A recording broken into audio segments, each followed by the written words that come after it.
Mm-hmm. Oh, I know people that are on like 6 or 7. Do you know people that actually have, like, you have a girlfriend, right? Mm-hmm. How do people now become like the last few relationships I had, you know, for the last few years, it was literally, it started from like a one night stand, and then it was like, let's be together. But how do most people do it?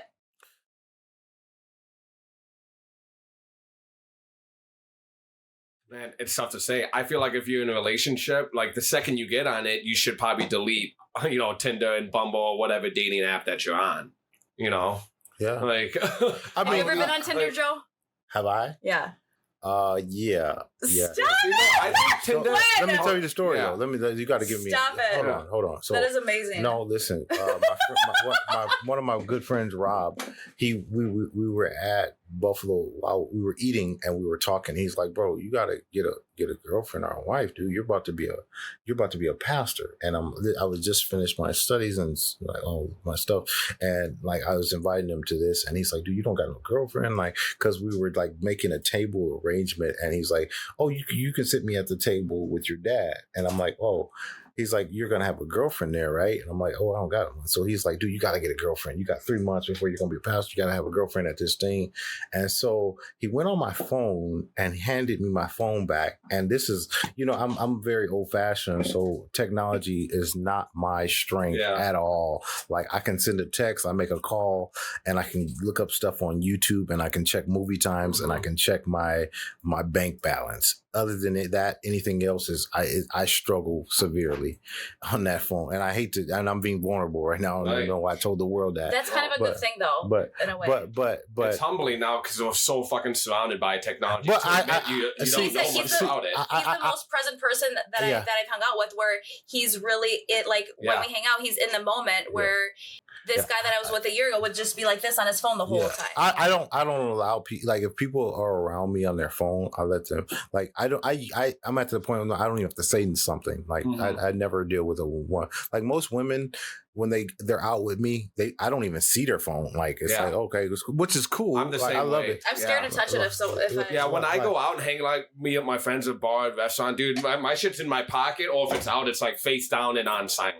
You have my attention, you know? Yeah. So and it's like it shows a lot about like if somebody that's always on their phone and you talk to him, it's going to be lack of substance a lot of the time. So my buddy hands me my phone, and he says, "Man, Sway, do you think she's cute?" And I'm like, "Yeah, I've never seen Tinder before. I didn't know nothing about it." He says, "Look, do you think she's cute?" And I'm like, "Yeah, cool." And then he's like, he's like, "You just do like this. You just do like this." And so like, well, before that happened, he goes, "Give me your phone." And so he does this. And I was like, dudes don't take selfies. It's all good. Like, men are not supposed to be taking selfies. Like, it's like, that's not what we do. And so like, I just want to add one thing to this. Yeah. It's funny because everyone takes selfies, but when you see someone in public going like this, that's a cry for help. It looks.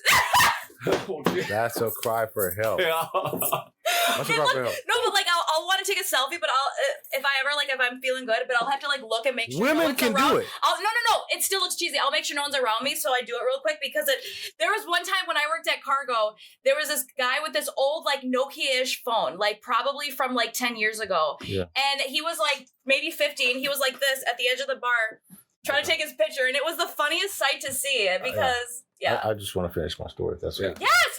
I was going to say that about selfies. So, Chad saying you're a little soft-spoken. I turned you up a little bit. Maybe get a little closer, too. Okay. They like what you have to say. They want to hear you. Oh, okay. Yeah. So, he does this, and I'm like, dude, bro, you know, I swear. So there's I swear by the gentleman's guy. Like I swear by the gentleman's guy. Like anything that, like, a lot of the way I move is out of, like... Is that a book? The gentleman's guide, absolutely. If you want to know like how to just, you can use it and you can alter it. I mean, creative editing is a good thing. But he does this picture, and I tell him like, men don't do selfies, and he's like, no, he just do it. I started to do it. So then he hands me my phone, and then he starts saying, "Do you think she's pretty?" And I'm like, "Yeah, sure." And then so a couple is like, so he does this. While we're doing that, he's like, "Oh, you got a message from this lady that's 4 miles away." And I'm like, "How do you know that?" What? And then he tells me like this, like she's actually 4 miles away. And I was like, this is really a thing. And it was real. It was real. Like we met a lady and like Tinder, I was like, wow. So I was on there. I didn't know really how to use it or work it, but I would get these messages or whatever. And then I got off because it's like, I don't want to be a pastor with a Tinder. Personally, I don't want the type of guy that would be on Tinder. I want someone that hustles and is on his grind. And then if he needs, time to make a woman, there you go. But the guy that's a cry for help and desperation, in my opinion. Yeah, I didn't know. Yeah. I was curious about it, but I got off of there because it's like I don't really. No, I want to defend Tinder a little bit here. Yeah. All right, because I have someone who's been on there who's actually had success. I've actually dated 2 girls for over a year. Okay. There. And I know a lot of my friends are on the online dating right now. I think especially with COVID and your work environment. Oh yeah, COVID. COVID, that's why I went on there. I wanted to be friends. But even before that, though, like if you're someone who's maybe working remote or working an office job, like I'm lucky, so like I bartend, so I'm meeting beautiful women and just beautiful people every single weekend. 4 days, 4 days a week. I'm seeing all these new faces, and I'm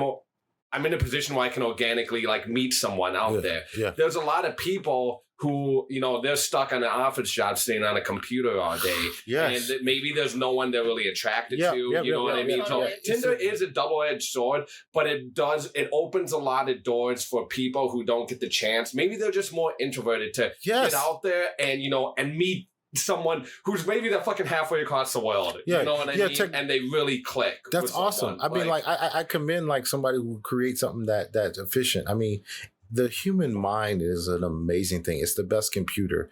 My thing is that when we push your mic a little closer to you can push it too if you want to lean back. Oh, when we get disconnected from being human beings, of being able to approach people and engage in conversation, that's where I struggle, because I see like now, like these, if you take kids nowadays, and outside of my nephews, which are polished, I love them all.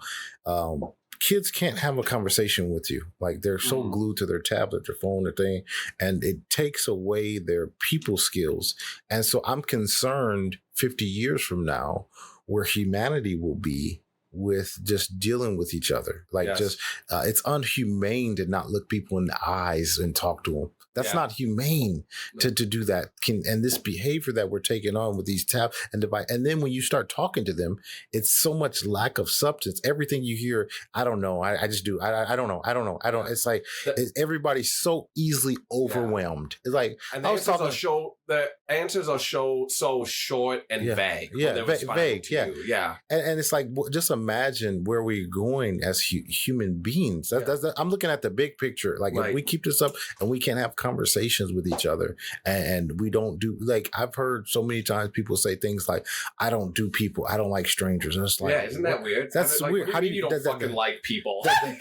That's you're a human. I mean, like you don't like your own species. That is so funny. I mean, these are things that are very concerning, and it starts with like these tablets and these kids and this phone. They don't want to go outside anymore. They want to play the game. Yeah, they want to just be on the tablet all day, and then you start talking to them and stretching them to articulate the stuff, and it's I can't. Yeah. Oh, I can't. Oh my God, I'm overwhelmed. It's like I have anxiety, and so it's like what I've heard about so much more anxiety and depression. It's more like than ever. Now, everyone's got mental illness. Now. Yeah, it's like. That's a crutch. I don't think people really have it. I agree.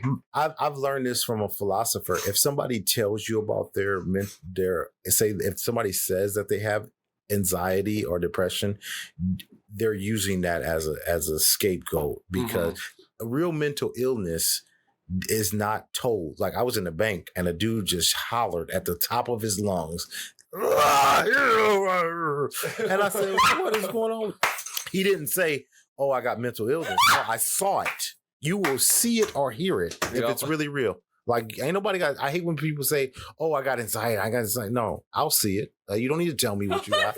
Like yeah, it's like, this is our culture now. We want a crutch is like, you start asking people questions to articulate things, and their way out of it is saying, "Oh my God, it's so, can I just not?" And it just be nothing. And it's like, this is where those tablets have gotten us. Yeah. Like these phones and people are just glued to their phones for 4 hours a day. Relationships. Like, think about like 18th century poetry. Like, you are the air I breathe, that passion and stuff.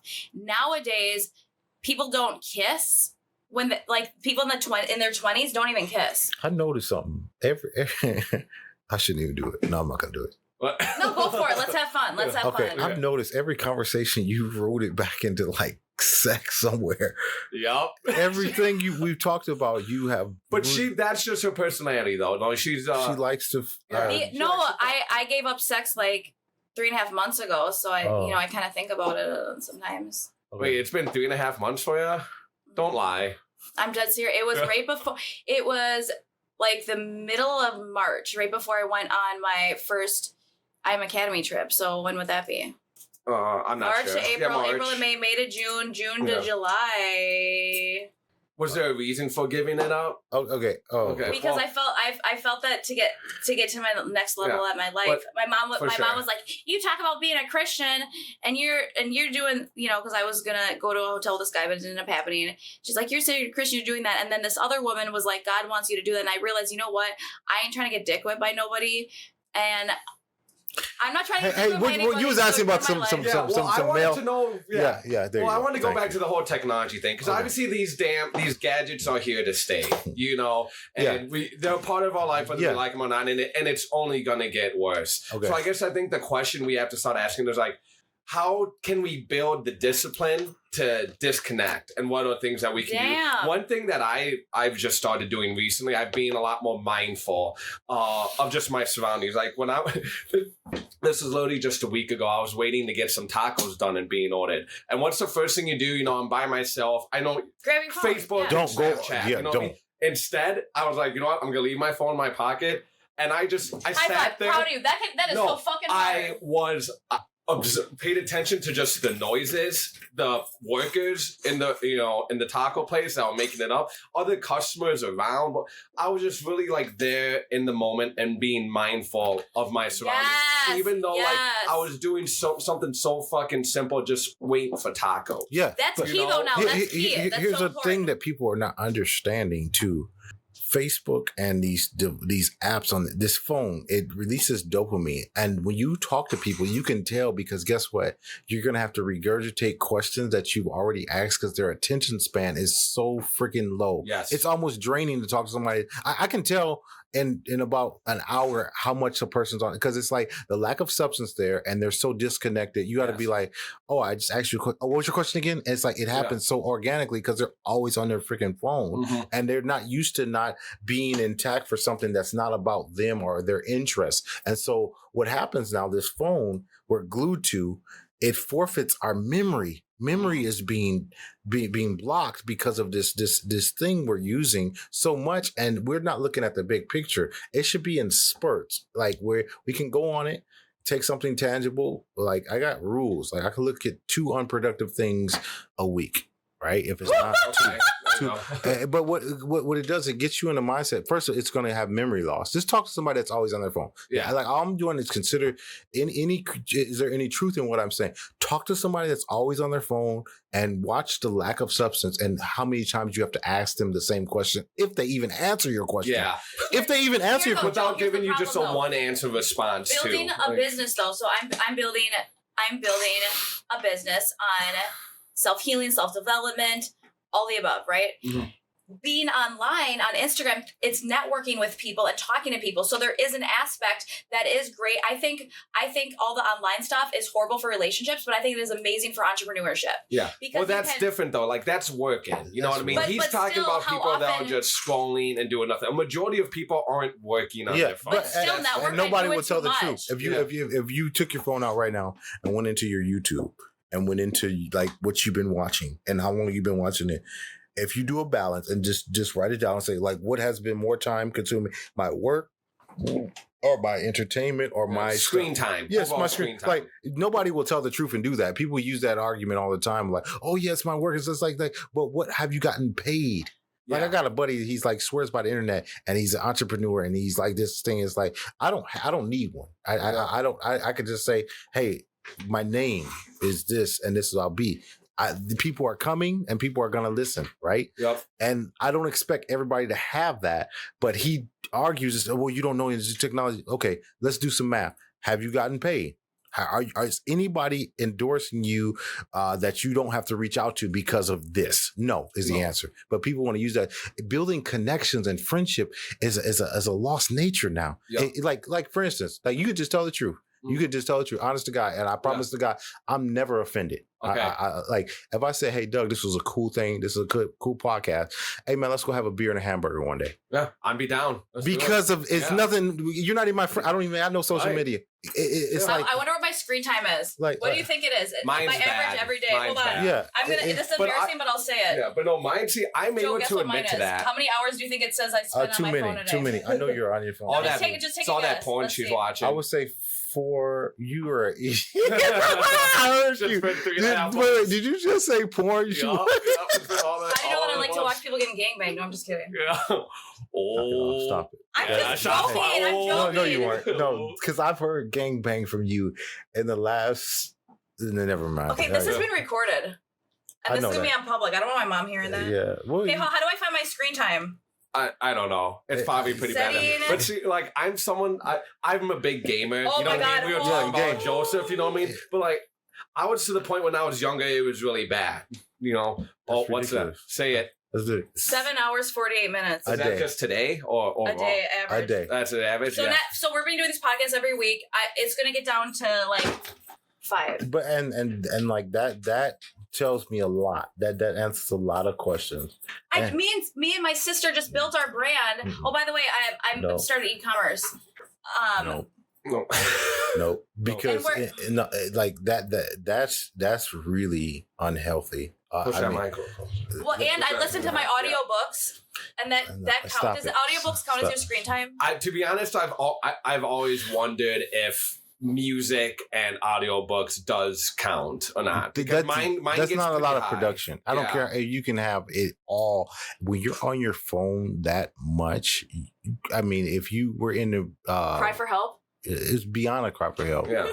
like it's about being. I think we can that says a lot. Being comfortable instead of going into adversity, kind of like we were first talking about. Yeah, your phone is a scapegoat. My good buddy, shout out Higher Highs, who's in the chat right now. He says, like, people being on the phone when you're out is like picking up a drink. Yeah. You're out in the bar. Yeah. You know what I mean? It's like kind of you don't know where to bring the conversation. It's a coping mechanism. Yeah, it's a coping mechanism. So I'm gonna pick up my phone. Higher Highs is on? Yeah. Hey, it's when you're always on your phone, there's something lacking. That's an outlet. You're using that for another reason that you may not be comfortable to say, but like, if you're on it that much, and that tells a lot, like, what are you doing where you got like that? I will say this, I'll be honest, and I don't want to say this, but there's times where like I needed to leave or something. I went to just like look up something, and then it was like 2 hours go by. And it's like you literally get lost in this abyss. Like you just get lost into it. And so this is why slippery slope. You probably haven't noticed this. Like, so lately she'll ask me, and like she does no like Gypsy's awesome on every level. She's got some very sustainable qualities. Like she's very passionate. She's very comforting. Like she has a lot of good quality. But I'm always there for you. If you need help. okay. But she will do things like, hey, do you want to see this one? And I'll be like, no, I don't. Like, I'm not gonna be into this phone connection and like, no, then the next one it's like, so I always say, no, I don't want to see that. Like, no, I don't, because like my downtime is my downtime. Mm-hmm. I got to deal with everybody's problems and a church, and it's like, when do you deal with your problems then? I deal if you're dealing with everyone else's, you know. So I do. I got a mentor. I got a good. I wouldn't even call it a support. I got a good outlet system, and so just to walk you through my schedule, so I do a lot of community stuff, and then every night I have to do something nice for Joe Webb. Okay. Even if it's a walk, if it's watching the basketball game. So my phone's Gypsy. Yeah, when or I'm a foodie. I love good food. I love going out to eat. I love experience. I like doing new things. And that keeps me sane. But then I have to have an outlet every week of either talking to a family member or talking to a mentor about the things I need help with. the next goal, the next step, the ambition. And then I got a good team of accountable partners around me that won't allow me to do certain things. Like, so it's very balanced. It's a blessing to have the people around my life that are smarter than me. If you're the smartest guy in the room all the time, you probably got to get in different rooms. Yeah. And like, I get it. Surround yourself with some new people. Yeah, talk more on that, because you talk about that. It's really interesting. So I started a men's group when I first started pastoring. That's the first thing I did. Nobody knows anything about me. What I did was I took over an all-black church and I changed the culture because there were no white people. And so what I did, I got conviction, and I said, I got to find a strategic way to do something different. And the first move I made was I made a men's group. And it wasn't just to unite the men at the church, but what it was to do is to hold me accountable and to give me counsel. And it was all selfish, but now our men's group, as a matter of fact, I want to invite you one day. It's amazing. Like, yeah, I'd love to go. Like, our men's group is amazing. Like, so the reason why I did it is because I knew I would get a lot of older guys coming there, and I knew I needed guidance, and I knew I needed accountability. And so I didn't tell them that, but I said, I'm going to start a men's group. Mm-hmm. And this men's group evolved into no conversation off them is the right vocabulary. And I've learned so much of just dealing with people and understanding relationships and building rapport and something called likable responses. And these things are the foundation of why people are like being around me. Like there's not a day goes by that I'm not invited somewhere or summoned by somebody. It's just because I've learned how to deal with people based off this men's group. And so what I'm trying to do is engage people and just get in groups, take risks, roll the dice. Like that was that. Like there's questions I like to ask people. What's the wisest thing you've ever done? Right. What's the best thing? Like what's the wisest move you've ever made? And then you start talking to people and you hear stories. That testimony fuels ambitions. It fuels desires. It fuels. It's like, man, I can do. There's just hearing things like, man, you rolled the dice of taking a risk of starting a tire shop. Now you're the head mechanic for And so like when you just hear testimonies and you get around people with testimonies and say, take heed, use that, even for stories and things like that. I incorporate in sermons as build connections. Like I can use your story, like a guy that grew up, had a speech impediment. Now he has one of the most thriving podcasts, one of the most fun. Like normally the podcast, I lose interest because it gets boring. Like I haven't been boring one time for not even 30 seconds. But in here. And so like this is good. I mean, that's a testimony, man. Like that these are good things. These are positives.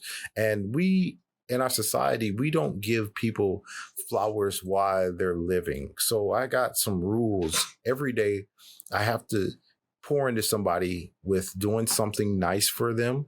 If it's just, we run a feeding homeless ministry. We feed. If you have any people that want to volunteer to help us feed homeless, we do it every week.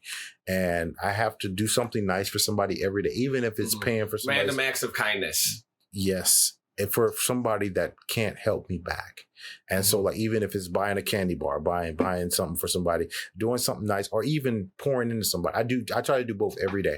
Try to tell somebody good things about themselves, something uplifting. So they know, like, oh, like for instance, I went to this concert, and the guy that was conducting, I gave him a genuine compliment. Hey man, I love your crowd control. I love that how you transitioned us. And the dude was in tears. And he said, people have never really told me about it. It's like, how long you been doing? You've been doing it 17 years and ain't nobody gave you one compliment.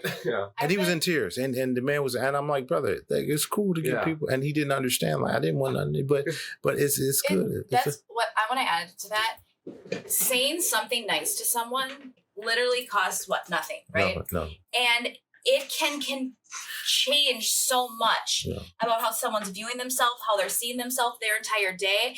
Or even there's times that you hear where someone is about to commit suicide and a stranger just says something nice. And I think more people should go out of their way and just be nice to people. Hear about people's story, inspire them. I'm reading Proverbs right now, and there's so much talking about how our words can be used to plant seeds within people. Plant seeds. Too many people focus on your failures and other people's failures. And you can be instead of, I love how you said you ask people, what's the wisest thing you've done? Yeah. Not what's your biggest failure. No. It's what's the best thing you've done. Yeah, and many people, it's easy to get obsessed with your failures, especially like, I don't know, say we do a podcast and we just kill it, but there's one part where I stumbled on. You know what I mean? Yeah. I'm the type of person, like, I'm a perfectionist, so that even though the 2 hours was great, but that 30 seconds which will be haunting me for the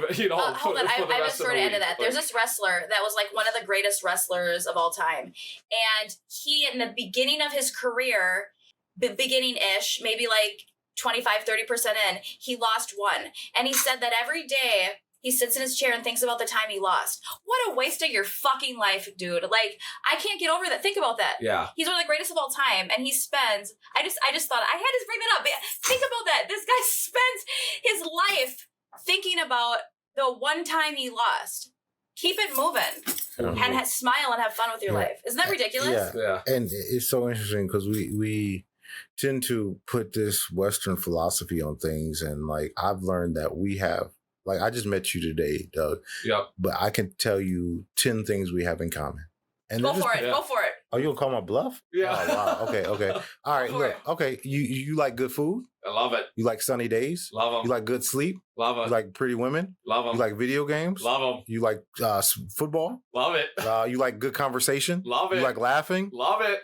You like good, those are so easy. It doesn't matter. That's my point. That's my point. That like, it's easy to find something you have in common with someone. I think was his point. You know. He likes good hygiene. Yeah, I like good hygiene because he got clean fingernails. I like good people. Good, and he likes good people. Vibes. There you go. He likes learning. Like cold beer. Yeah. I don't know if you like cold beer. I don't know if you're drinking that. I'm a holiness preacher, man. I don't do anything wrong. Okay, I'm just kidding. I'm just kidding. I'm a flawed man. But we don't condemn for drinking. I mean, I think everybody's flawed. I just have to be careful. So do you drink or not? Do I drink? I've had a drink before. I have a drink. I try to experience. I tell everybody I'll try. I'm pretty open. The game of life, you have to be open. Yes. To doing new things and trying things and experiencing things. Thank you. Yeah, I think too many people live life where they don't experience new things. Like, you can't knock it till you try it. Yeah. You know, that's why I love other cultures or people from other places or traveling, because you just get to see different parts of life and try things. Except I ain't trying no nasty, like, weird animals. Oh, see, I'm not trying no weird, nasty ass animals. Have you ever had monkey brains? No, but I'll try it.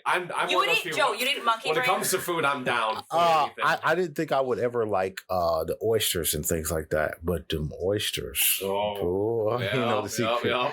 But it's just good to try things, delicacies, and like, so what we take for granted in this country.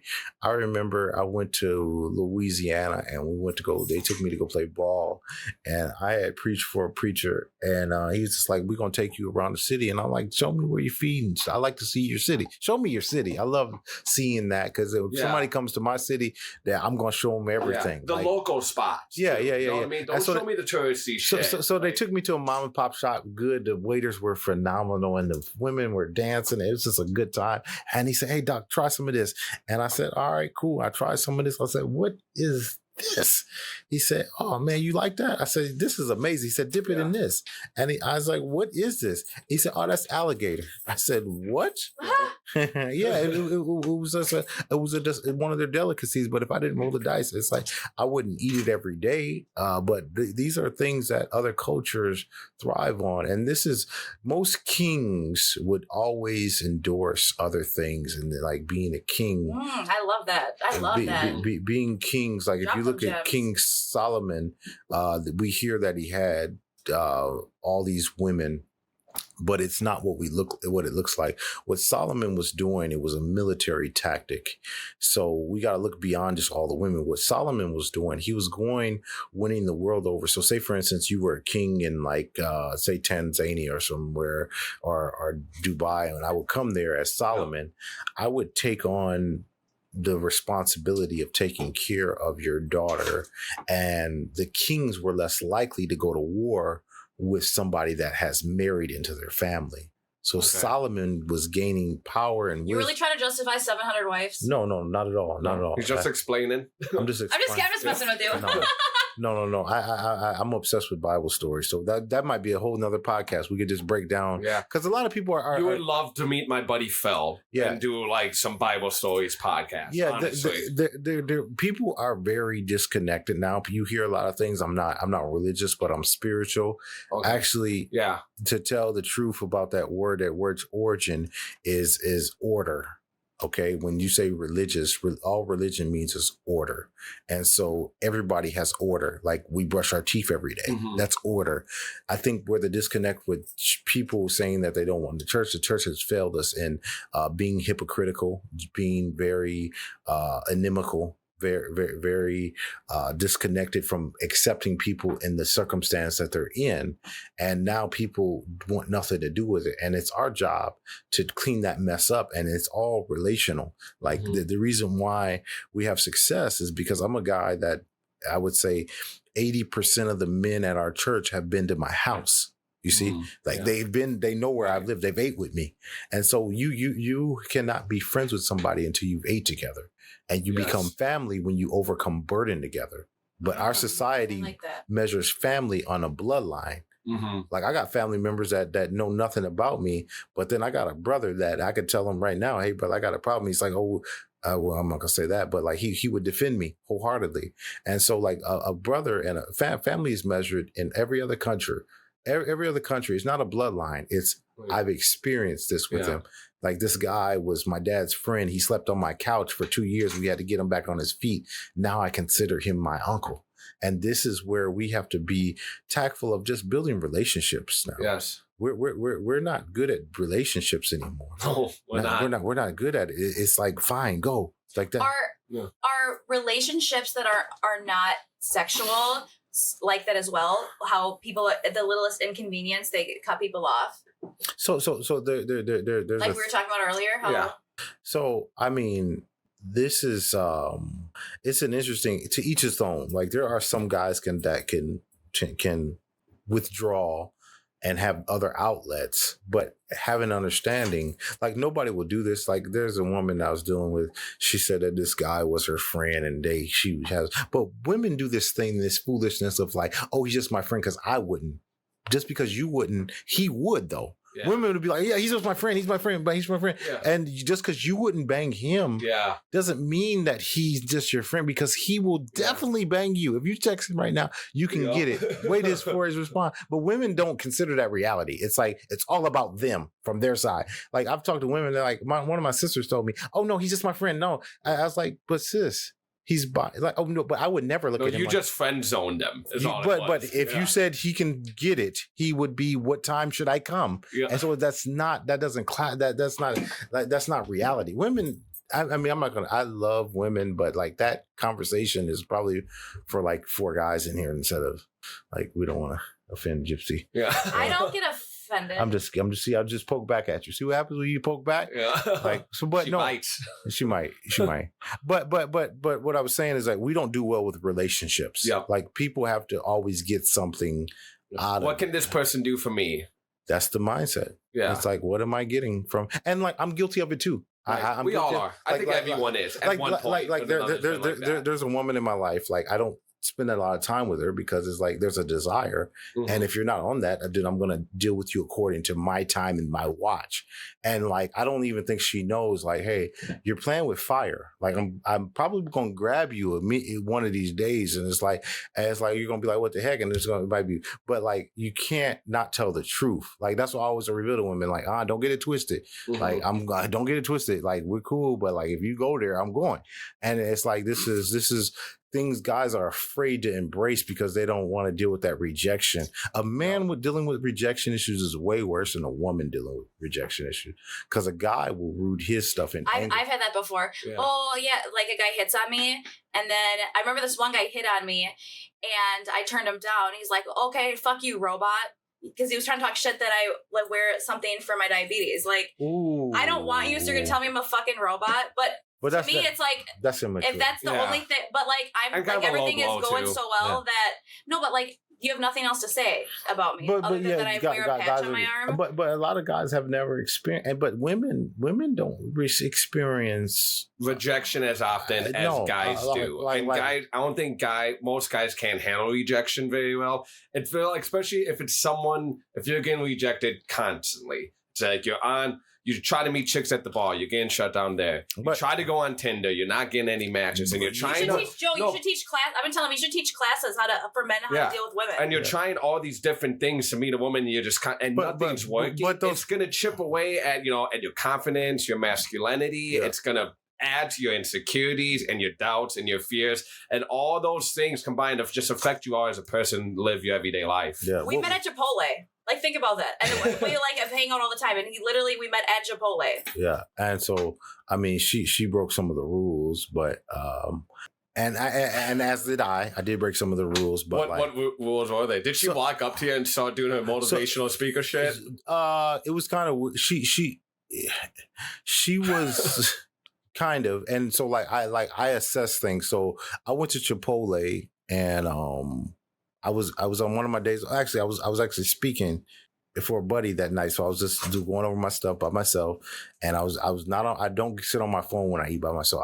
I people watch, I observe. Yep. Like, it's just a tactic. He kept on looking over at me because he thought I was cute. So, but he denies that. He says I was, but. So like I was eating and you can feel like somebody's staring. Oh my God. No.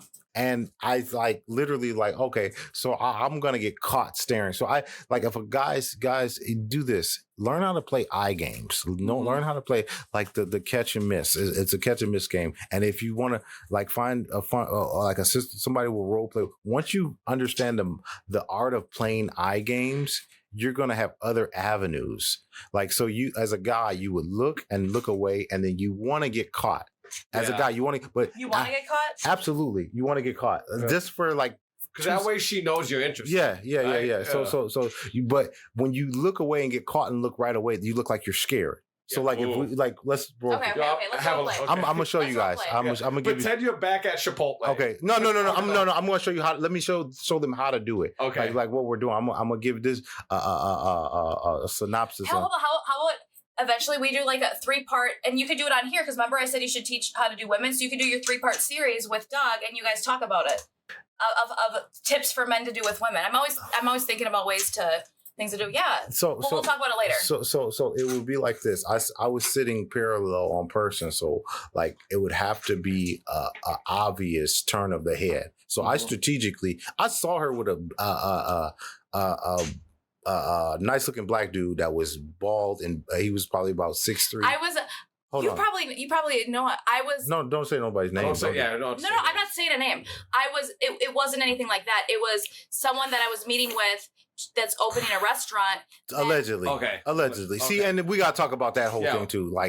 Guys. If you don't mind me, Rich, the chat has a question here for you. Okay. He goes, Caneless, can you really call them rules if you are willing to let the other person break them without consequences? When you said there is rules.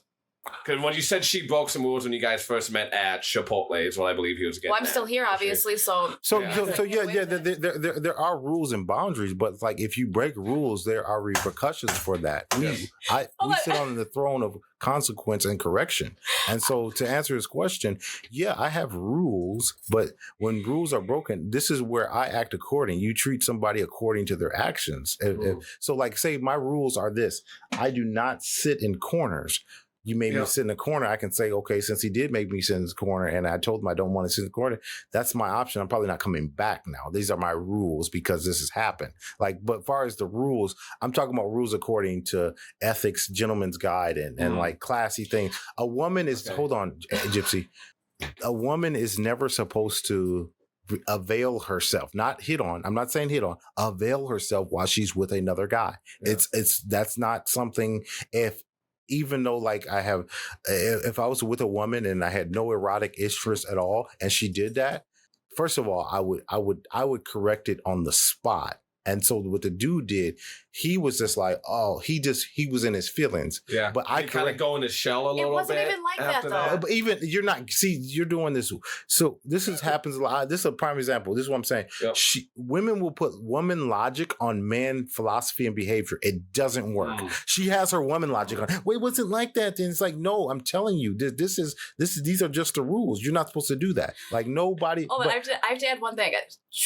I think it was either 2 or 3 times I got mad at Joe about something because he pushes my butt, but in a good way because I'm growing. And I was like, I'm never talking to you again. He goes, you'll be back. And then a few days later, hey, what's up? Right. I heard no. Like she'll be like, I'm done. Like you ain't done with me. Like I make that decision. But so the arrogance behind it. But yeah, I guess I'm not arrogant. No. I'm not arrogant. And so this guy. He's with her. So when I'm on my way out, I was playing iGame. I caught but I'm like, what the heck? How did you get her? I'm like, whatever. So I'm thinking like, she's obviously. But then I see, I can tell on certain things when a woman is not really attentive to the guy. She was kind of on her phone and she was looking around. She kept so I'm thinking, he was in the friend zone. No. I think that he did even friend. He was someone to work. No. He did. I don't see those things are everybody is that live. So we use that friend zone quality. Every woman can be swept off and every guy can be seduced. Every guy, like, so like when you have those elements, like it's just human nature. Like, for instance, if you and her were on an island together for 3 years, there's going to be some form of erotic desire. It's just a human nature. Like it's gonna happen. So like when you say friend, like it's a guy can do the wrong thing or a woman can do the wrong thing. Like I'm a jerk when it comes to like women. Like if a woman does certain things, I'm turned off. Like I'll treat her according to like you're one of the bros. I'm about to talk to you like a bro. Like you're not about like. You'd never do that. I can't picture you doing that. Oh, okay. Okay. So the dude there is like saying things. I hear he's trying to sell himself, and I was like, oh, he's one of those. So I'm not ear hustling, but he's so freaking loud. So I look over, I look over at him, and I'm like, I look over at him. I'm like, I have skills and tactics to lure people. So when you meet a guy, it's a power move I learned from my father. So you would stand up and like shake a guy's hand. And so what I did was I took his hand. I made him come to me, right? Look, so he had to shake my hand. So like shake my like. So see how she come into me? Yep. I did that to him, right?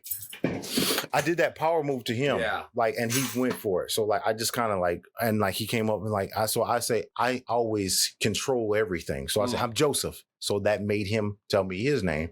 Chuck or whatever, Bob or whatever, Sam or whatever his name was. And so I'm like, hey, how you doing, man? And he's like, yeah, do I know you from somewhere? I'm like, oh, you play ball? So I'm building a rapport. Yeah. I know you're trying to look for something you have common with the person or anything to build all I was strategically doing, I was ignoring her, so she had to chime in. I was very tactful. Like probably didn't take very long for Gypsy to chime in. You were ignoring me on purpose? On purpose, yeah. So I knew like she's gonna be she'd take the bait eventually. Yeah, like it's a human. Like I'm masterful at what I was doing. So like I didn't want. And then she starts saying, oh yeah, we and us. And I'm like, oh, hey, okay, I guess I will meet you too. Yeah. So I did the same power to her. I made her get up and shake I just stood there. I stiffened my arm. Like if you're ever going to meet a male, what you do is you stiffen your arm and you make them come into you. And a guy can tell a lot of personality based off a handshake. I mean, it's an own ancient, that's why we started making connection with touch.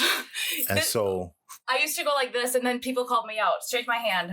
Yeah. And then I realized that was really like pretty, pretty to bend it and you don't want to do that. Right. So I quit. But is that funny? That would show a lack of substance. Like first, I would consider like who are you around that hasn't told you that, like that you ain't got nobody that of any status, of any influence that hasn't allowed you to do that.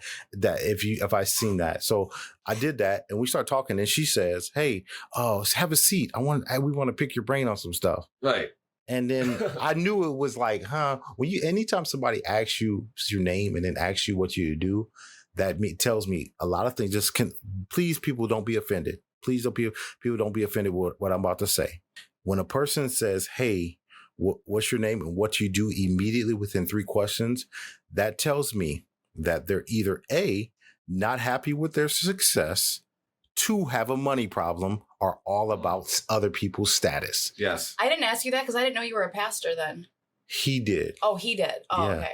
It's not all about you right now. I'm telling the story. Okay. But he goes, what do you do, man? Yeah. I'm like, oh, he's little energetic about it too. Yeah. So like a huge percent of America hates their job. Yep. Okay. I don't know the exact numbers. I think it was something probably over 50. It was over like 80. Yeah. No, it was like 70. I don't know. I don't like to say things that's not true on the air or in general because that can contaminate my success.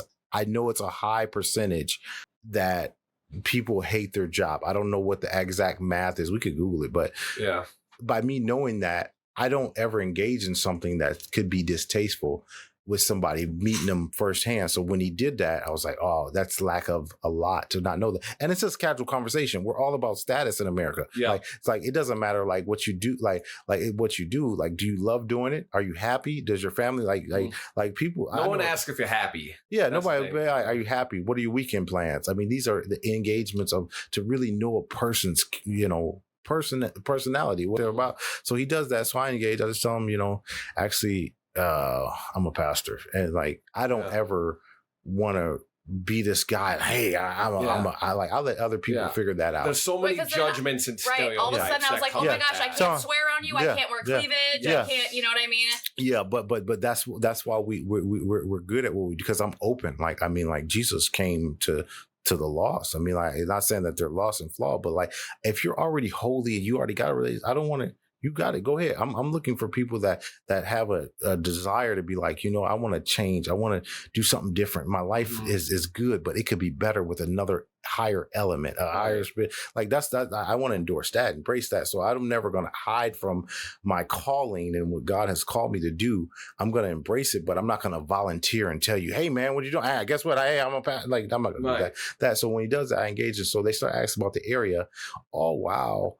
I'm like, man, this lady is bold. Like, and he sits on the other side. So I sat by. I low-key felt cool vibes. Like I wanted to exchange information, but I didn't. But like it was a weird thing because there's nothing with the guy, but I could still feel like he was kind of like salty. Yeah, I could tell too. Because what he was talking about earlier, though, when like you said he was a friend, but if you called him, like he'd be about it. I could tell based off his body because he wanted to do. When she started talking, he started getting in his feelings. I saw the energy shift. Did he get a little closer to her at all? No. Or? I like that. Class is when everybody around you is comfortable. That's what class is, right? So what I did was I strategically incorporated him in the conversation. Yeah, that's just a nice thing to do. And I look at it from another perspective. Like he might be in love with this girl or something on the low end. Ain't telling like you don't want no guy. Like so, I was like, you're not trying to step on anyone's toes. Yeah. So I kept engaging him. So we're a unit, and that conversation is my strength. Like that, I'm good at. That's one of my gifts is being a conversationalist. So I kept on engaging him with her. And what do you think? She would ask me. It's like, what do you think too? So like he wasn't thinking like I was sitting down being malicious. So when I got up, she was like, what's your contact info? And I'm like, oh, okay. I said, that's not according to gentlemen. You don't do that with another man present. You let him do that. And then you transfer. No, I said it was I was like, oh, you do a prison women's group. Can I get your number? But you let the man do that. You let the man do that. But I thought you were going to leave and you were really cool. I felt But whatever you're justifying it. So she asked you for your number. Yeah. You guys are talking about. Yeah. In front of the dude that you were with. Yeah.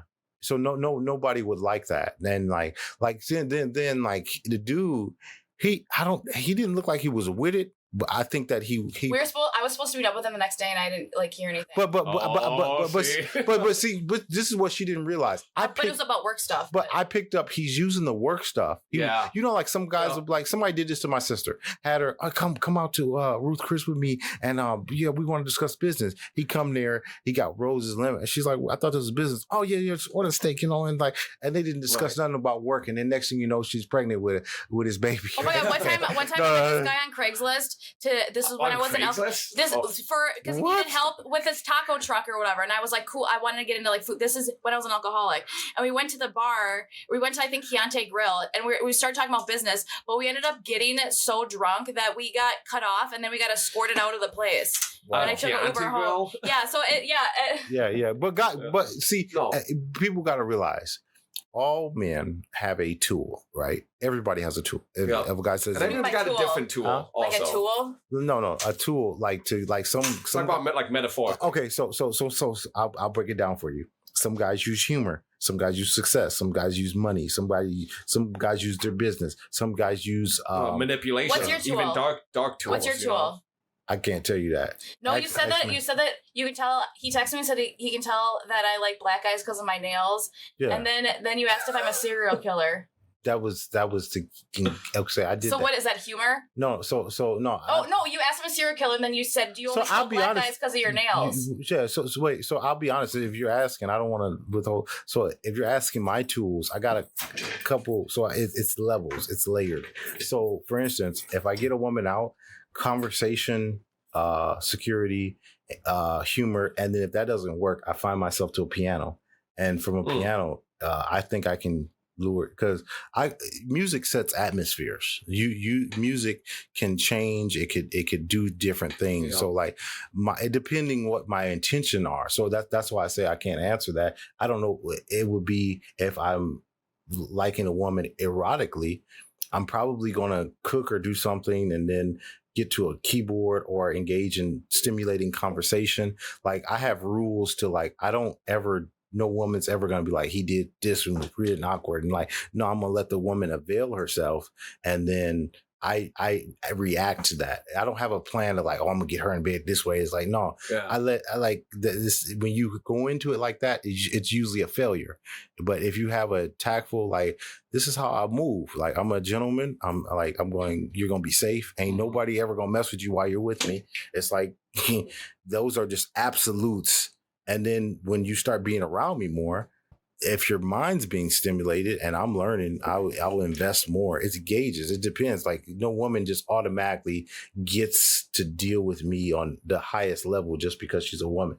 Like, you got to earn that. You got to earn. Is one of your tactics being like, oh, I need to do laundry at midnight? Oh man, you're okay. Oh, is she calling you out? Yeah, now? I don't. I'm wondering, is that one of your tactics for women? Because there's guys out there that do that. I'm wondering, have you ever done that before? About this, it's better to ask.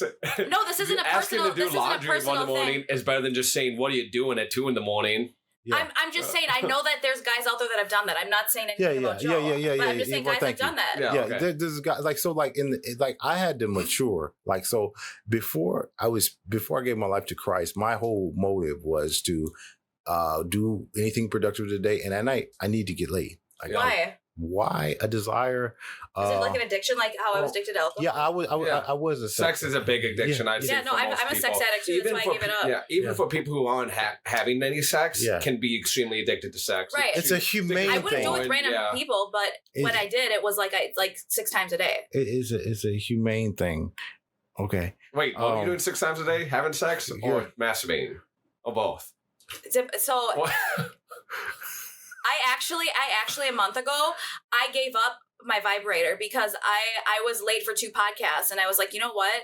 I'm talking about discipline, but yet I'm sitting there using my dildo and being late. Like, I'm not doing. Oh my gosh, I can't believe I'm talking about this, but I was like, I'm not doing it anymore, and I had to give it up. But it is. You're probably gonna get 1,000 views for this podcast. Well, maybe, who knows? Just listen. So I had to be like, okay, I'm not gonna use that anymore. But back in March, when I did meet someone, I did end up getting swollen and doing it like 6, maybe even 7 times a day. But I don't just go with random people. See, who has time to do it 7 times a day? It wasn't for an extended period of time. But then if I don't, so if it's a particular person, but like not like the average person like couldn't do that. You know, I'm a sucker for soul snatchers. If someone was a soul snatcher. What the heck is a soul snatcher? That sounds like some demonic, like, give me your soul. I want the whole soul.